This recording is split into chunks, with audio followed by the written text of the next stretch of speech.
A'udzu billahi minasyaitonir rajim. Bismillahirrahmanirrahim. Alhamdulillahi rabbil alamin wassalatu wassalamu ala asyrafil anbiya'i wal mursalin wa ala alihi wa sahbihi ajma'in. Subhanaka la ilma lana illa ma 'allamtana innaka antal alimul hakim wa la hawla wa la quwwata illa billahil aliyyil azim.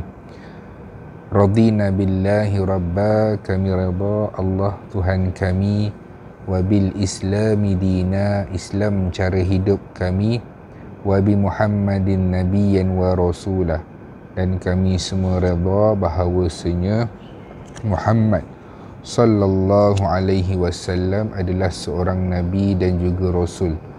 Allahumma a'inna ala dhikrika wa syukrika wa husni ibadatik. Rabbi yassir wa la tu'assir, fa inna taysir alayka yasir. Rabbi tamim bil khair. Alhamdulillah, insya-Allah hari ini kita akan sambung membaca bab yang ke-15, sebuah kitab karangan Dr. Muhammad Nizam bin Abdul Qadir, sebuah kitab yang diberi nama Adat versus Ibadat, jawapan kepada amalan kontroversi. Sebuah kitab karangan Dr. Muhammad Nizam bin Abdul Qadir yang menceritakan tentang adat versus ibadat. Adakah sesuatu amalan yang kita lakukan, terutamanya di Nusantara ini, adakah ibadat itu sebenarnya adalah adat dan ianya tidak mendatangkan manfaat? Jadi Dr. Muhammad Nizam mengambil pendekatan bahawasanya satu-satu amalan itu yang dilakukan adakah ianya mendatangkan murka Allah ataupun mendatangkan pahala Allah Subhanahu Wa Taala. Dr. Muhammad Nizam mengambil pendekatan jalan tengah, iaitu tidak membida'ahkan orang secara mudah, dan juga mengambil pendekatan tentang satu-satu amalan ataupun ibadah itu asalnya boleh dilakukan ataupun tidak. Adakah ianya melanggar syariat dalam beragama? InsyaAllah kita akan sambung bab yang ke-15, iaitu lafaz penutup selepas selesai membaca Al-Quran. Apa dia? Apakah dia lafaz penutup selepas membaca Al-Quran? Contoh, kita baca Bismillahirrahmanirrahim.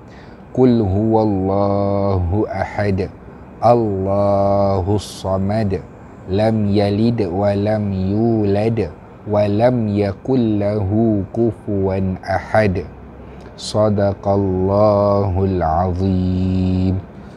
Sadaqallahul azim tu yang kita baca daripada kita kanak-kanak lagi, kita dah diajarkan Sadaqallahul azim. Setiap kali habis baca Quran dengan ustazah ke dengan ustaz ke, kita akan sebut Sadaqallahul azim. Jadi dekat sini, adakah perkataan Sadaqallahul azim itu datangnya daripada mana? Datangnya daripada mana? Sebab apa? Sebab Nabi Muhammad sallallahu alaihi wasallam tidak pernah menggunakan perkataan Sadaqallahul azim. Contohnya Nabi baca Quran ke, Nabi mengajarkan para sahabat mengaji ke, membaca Al-Quran, habis membaca Al-Quran, Nabi tak akan sebut Sadaqallahul azim. Nabi akan sebut hasbuk, maksudnya cukup. Cukup maksudnya, suatu ketika Ibnu Mas'ud membacakan Al-Quran, dah habis berhenti ataupun Rasulullah nak berhenti, Rasulullah kata hasbuk, maksudnya cukup. Cukup, hasbuk, cukup. Cukuplah, macam tu. Jadi datang satu perkataan baru, iaitu Sadaqallahul azim, yang Nabi Muhammad sallallahu alaihi wasallam tak pernah gunakan seumur hidup Nabi. Tapi kita di Malaysia, terutamanya di Nusantara ini, menggunakan perkataan Sadaqallahul azim, dan malah majoriti menggunakan Sadaqallahul azim.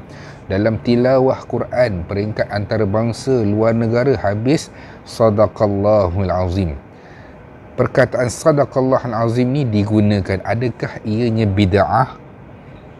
Adakah ianya bid'ah dan mendatangkan murka Allah Subhanahu Wa Taala? Kerana Nabi sebut barang siapa melakukan bid'ah, dan perbuatan bid'ah itu adalah yang bukan diajarkan oleh Nabi, maka orang yang melakukan bid'ah tempatnya adalah neraka.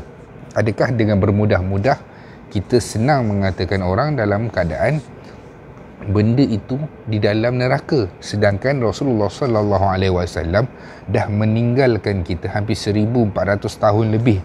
Jadi para ulama lah yang memberikan penerangan dalam satu-satu hukum. Maksudnya para ulama berbincang, berijtihad bahawasanya sesuatu hukum itu tidak mudah untuk kita beritahu kepada orang bahawa oh ini haram, dosa, ini tak boleh buat, ini boleh buat.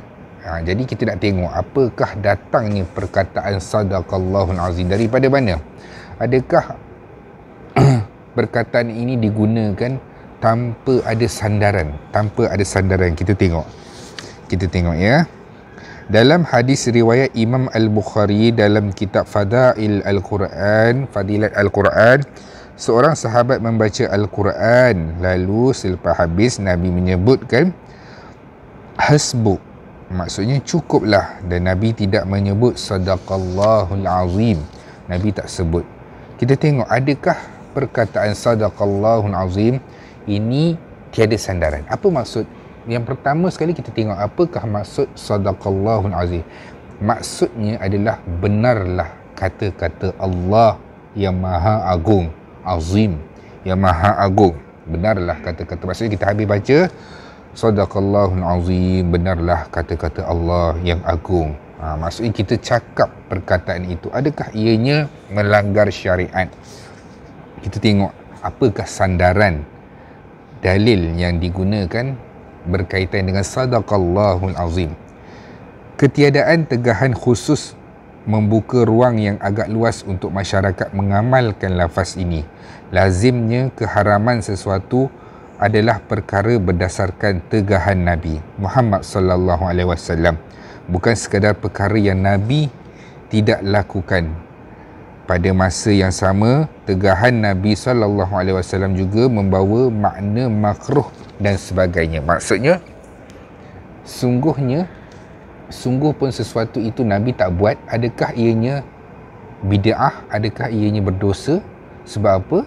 Sebab kita berpegang lagi satu perkara, iaitu Nabi tidak pernah melarang. Maksudnya Nabi tak pernah larang. Nabi tak pernah melarang, adakah perkara itu tidak boleh dilakukan? Kita tengok apakah dalilnya. Dalilnya daripada surah Al-Imran, A'udzu billahi minasyaitonir rajim. Qul sadaqallah fattabi'u millata Ibrahim hanifan wa ma kana minal musyrikin. Maksudnya, katakanlah bahawa Allah itu benar. Qul sadaqallah, katakanlah bahawa Allah itu benar, maka ikutilah ajaran Ibrahim yang suci, dan Ibrahim itu tidaklah termasuk dalam kalangan orang yang musyrik. Apa dalilnya? Dalilnya adalah Allah suruh sebut, katakanlah bahawa Allah itu benar. Jadi apabila seseorang itu membacakan Al-Quran, membacakan kata-kata Allah, di akhirnya apa yang Allah nak? Allah nak apa? Allah kata, katakanlah bahawa Allah itu benar. Maksudnya apa yang kita maksudkan daripada perkataan dalam Al-Quran itu, ianya adalah benar datang daripada Allah Subhanahu Wa Taala. Sebab apa? Allah yang sudah sebut. Qul sadaqallah, katakanlah bahawa sesungguhnya Allah itu adalah benar. Lagi kita tengok lagi, apa lagi dalilnya? Dalilnya A'udzu billahi minasyaitonir rajim, yang ini datang daripada surah Al-Ahzab. A'udzu billahi minasyaitonir rajim.